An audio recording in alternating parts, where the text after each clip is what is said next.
Shalom dan salam sejahtera. Bacaan Renungan Harian 15 Mei 2026 Jumat.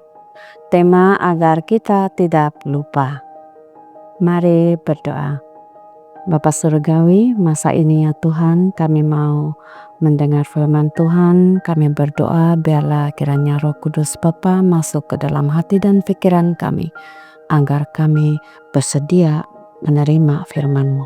Dalam nama Yesus kami berdoa dan bersyukur. Amin. Tajuk bacaan, mentabiskan para pemimpin. Ayat inti, Aku telah meninggalkanmu di Kreta supaya kamu dapat melaksanakan segala hal yang masih perlu diselesaikan serta melantik tua-tua di setiap kota seperti yang telah kuarahkan kepadamu. Titus 1 ayat 5. Menjelang tahun 1851, masalah yang berlaku dalam jemaah Sabbatarian yang semakin bertambah menyebabkan James dan Ellen White merasakan bahwa mereka perlu hadir sendiri dari masa ke semasa untuk membetulkan perkara yang tidak betul.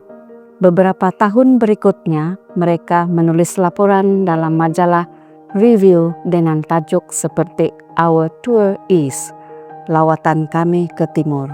Semasa perjalanan itu, mereka sering menangani isu fanatik dan keteraturan gereja di peringkat jemaah.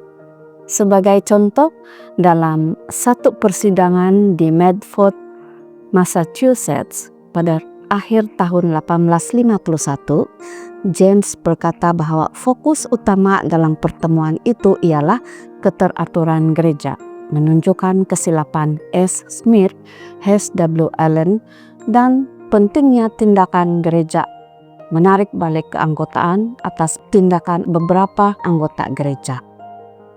Di beberapa tempat yang dikunjungi dalam lawatan yang sama, James White melaporkan bahwa mereka menarik balik keanggotaan seorang yang telah terpedaya oleh kuasa spiritualisme, menegur kefanatikan dan semangat pemberontakan, serta bercakap tentang keteraturan Injil dan kesatuan yang sempurna dalam kalangan anggota, terutamanya mereka yang memberitakan firman.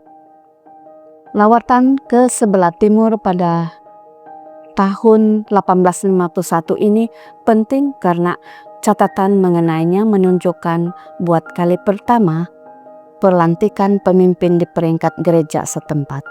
Dalam satu pertemuan dilaporkan bahwa satu jawatan kuasa yang terdiri daripada 7 orang telah dipilih, rujuk Kisah Para Rasul 6, untuk menangani keperluan orang-orang miskin.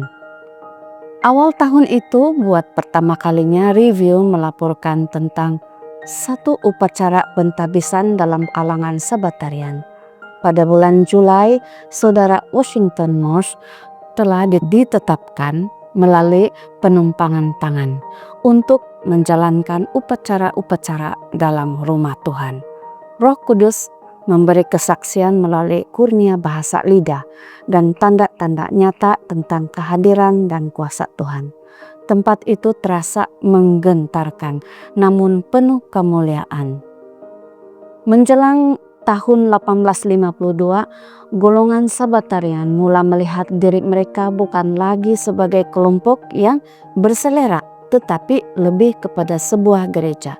Dan dengan tafsiran semula doktrin pintu tertutup, mereka mulai menyadari bahwa mereka mempunyai misi yang lebih besar melampaui gerakan Millerisme. Kesadaran ini telah mendorong mereka untuk membentuk satu organisasi yang lebih kukuh. Tuhan, setiap hari ketika kami membaca dan merenungkan, kami melihat gereja-Mu semakin menyadari tanggung jawabnya yang semakin besar.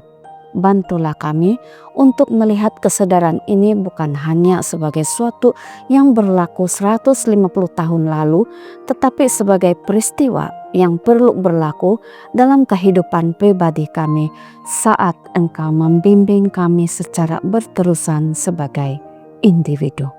Demikianlah bacaan renungan kita hari ini. Tuhan memberkati kita semua. Amin.